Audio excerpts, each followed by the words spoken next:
नमस्कार दोस्तों, क्रोडॉक्स lab science का आईपीओ आप लोगों के सामने खुलने वाला है 3 तारीख से 5 तारीख तक का। प्राइस बैंड, आपके शेयर्स की संख्या और कितना फंड जुटाना चाहती है कंपनी, मैंने आप लोगों को साइड में दे दिया है। बात हम करेंगे यहाँ पे कि एक्चुअल में क्या हमें इस आईपीओ के लिए अप्लाई करना चाहिए, किन किन बातों का ध्यान रखेंगे अगर हम इस आईपीओ में अप्लाई कर रहे हैं। बाकी हम लोग इसके बिजनेसेस के बारे में समझेंगे, इनके बिजनेसेस पे रिस्क क्या है, क्योंकि हम लोग किसी भी आईपीओ में अगर लंबे समय के लिए इन्वेस्ट कर रहे हैं, अगर आईपीओ में लिस्टिंग गेन के लिए कर रहे हैं तो उसके बारे में बात कर लेंगे, किस तरीके की लिस्टिंग हमें यहाँ से उम्मीद कर सकते हैं और जो भी चीजें हैं मैं आप लोगों से इस वीडियो में डिस्कस करने वाला हूं। तो इस वीडियो को शुरू से लेकर के अंत तक देखिए। अगर आप लोग आईपीओ अप्लाई करने जा रहे हैं तो इस वीडियो में आप लोगों को सारी जानकारी मिल पाएगी।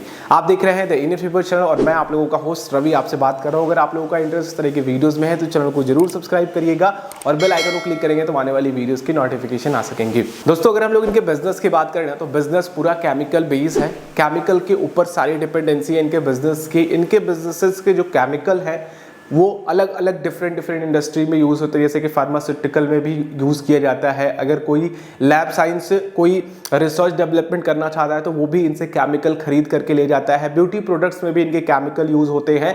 बहुत अलग अलग तरीके के, कोई एनिमल्स की मेडिसिन बनानी है तो वहाँ भी इनके केमिकल्स यूज़ होते हैं। तो यानी कि हर एक इंडस्ट्री में, चाहे वो फार्मा हो चाहे ब्यूटी प्रोडक्ट्स हो, उनमें इनके केमिकल्स यूज़ होते हैं। अब इनके केमिकल्स यूज़ होते हैं तो बाहर भी यूज़ होते हैं, जैसे कि बाहर एक्सपोर्ट करते हैं। एक्सपोर्टिंग बिजनेस इनका काफ़ी अच्छा है। मैन पावर ज़्यादा नहीं लगना है क्योंकि ये पोर्ट्स के पास अपने बिजनेसेस को डाले हुए हैं, जैसे गुजरात। तो यहाँ से क्या है कि इनको एक पोर्ट का एक्सपोजर मिल जाता है, प्लस आप लोगों का दिल्ली से भी नज़दीक है इनके जो भी मैन्युफैक्चरिंग प्लांट्स हैं। तो इससे होता है क्या है ना कि इनको एक्सपोर्ट करने में ज़्यादा प्रॉब्लम नहीं होती है और लोवेस्ट कॉस्ट पे एक्सपोर्ट कर सकते हैं। तो ये भी एक बिजनेस का प्लस पॉइंट है जो आप लोगों के रेवेन्यू को थोड़ा बढ़ा देता है। तो कुल मिला जुला करके अगर हम इनके बिजनेसेस के बाहर की बात करें तो डिफरेंट 20 कंट्रीज में इनके बिजनेसेस एक्सपांडेड है। और जो इनका सबसे बड़ा कस्टमर है, जहां पे इनके बिजनेसेस की डिमांड है, जहां पे इनके प्रोडक्ट्स की डिमांड है, वो है United state of America, US. वहां पे इनके प्रोडक्ट्स की काफी ज्यादा डिमांड है और इन बाहर के जो भी एक्सपोर्ट्स है ना, वहां से ऑलमोस्ट इनका जो बिजनेस जनरेट होता है वो 25% तक बिजनेस जनरेट होता है। और इनके बिजनेस में ग्रोथ भी काफी अच्छा मिली है। अगर हम लोग बात करें 2021 फाइनेंशियल ईयर से लेकर के 2023 के दिसंबर तक के डेटा के अकॉर्डिंग, तो इनके जो बिजनेस में ईयर ऑन ईयर ग्रोथ देखी गई है वो CAGR पे 20+ रही है, जो कि किसी भी बिजनेस के लिए अच्छा है और लिस्टिंग के लिए तो ये चाहिए ही चाहिए। तो कुल मिला जुला करके अगर हम देखें तो बिजनेसेस काफी अच्छा है। केमिकल पूरा बेस्ड इनका बिजनेस है और वहीं से इनका रेवेन्यू जनरेट होता है। यानी कि जब तक हम लोग प्रोडक्ट्स यूज करते रहेंगे, जब तक फार्मा के प्रोडक्ट्स यूज होंगे, जब तक ब्यूटी प्रोडक्ट्स यूज होंगे, तब तक यहाँ पे इनका बिजनेस चलता रहेगा। अब रिस्क फैक्टर कहाँ बन जाता है बिजनेस में इनके, देखिए रिस्क फैक्टर कहाँ बन जाता है। जैसे कि अभी आपने कोरोना वायरस की वैक्सीन को लेकर के एक न्यूज देखी थी कि इनसे लोगों को हार्ट की दिक्कतें हो रही हैं। तो वो सारा कुछ केमिकल कॉम्बिनेशन है जो कि फॉर्म होता है।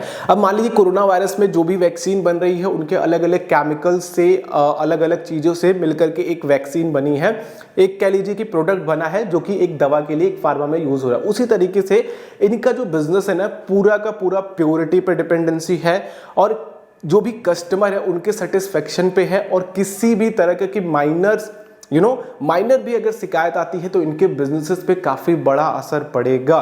तो कुल मिला जुला करके कहने का मतलब ये है कि अगर लॉन्ग टर्म देखा जाए तो अगर ये अपने प्रोडक्ट की क्वालिटी को मेंटेन रखते हैं इसी तरीके से, और जिस तरीके से इनका CAGR बढ़ा है, इनके बिजनेसेस का CAGR 2021 से 2023 इन 3 सालों में बढ़ा है, इन 3 सालों के स्पैन में।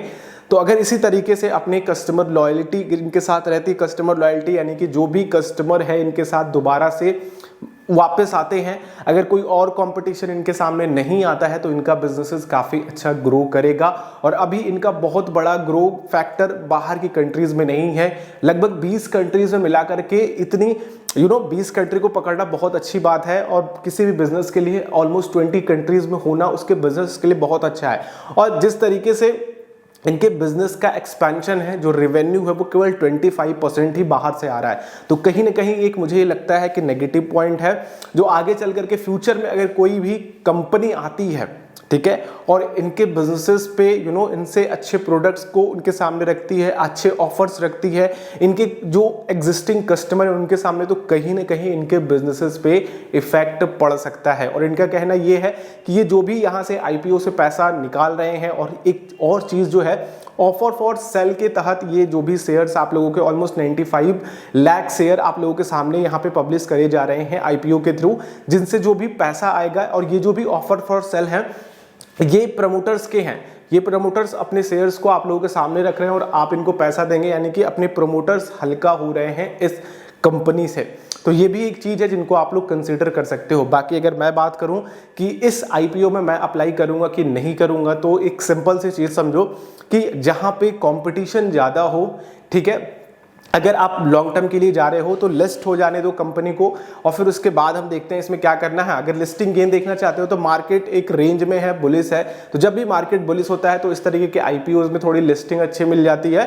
तो अगर लिस्टिंग के लिए करना चाहते हो तो कर सकते हो, but I am not very positive with this IPO. आप लोगों को क्या मानना है नीचे कमेंट करके बताओ कि क्रोनॉक्स लैब साइंस के लिए आप लोग अप्लाई कर रहे हो कि नहीं। बाकी दोस्तों वीडियो में इतना ही है। वीडियो अगर आप लोगों के लिए हेल्पफुल लगी हो, यहाँ से कुछ निकाल करके ले जा रहे हो, तो जरूर लाइक करना, और कोई कंफ्यूजन हो तो कमेंट कर देना। बाकी चैनल पे नए उस तरह की वीडियोस के लिए सब्सक्राइब कर सकते हो, और बेल आइकन को क्लिक करोगे तो आने वाली वीडियोस की नोटिफिकेशन आ सकेंगे। हम लोग नेक्स्ट वीडियो मिलते हैं।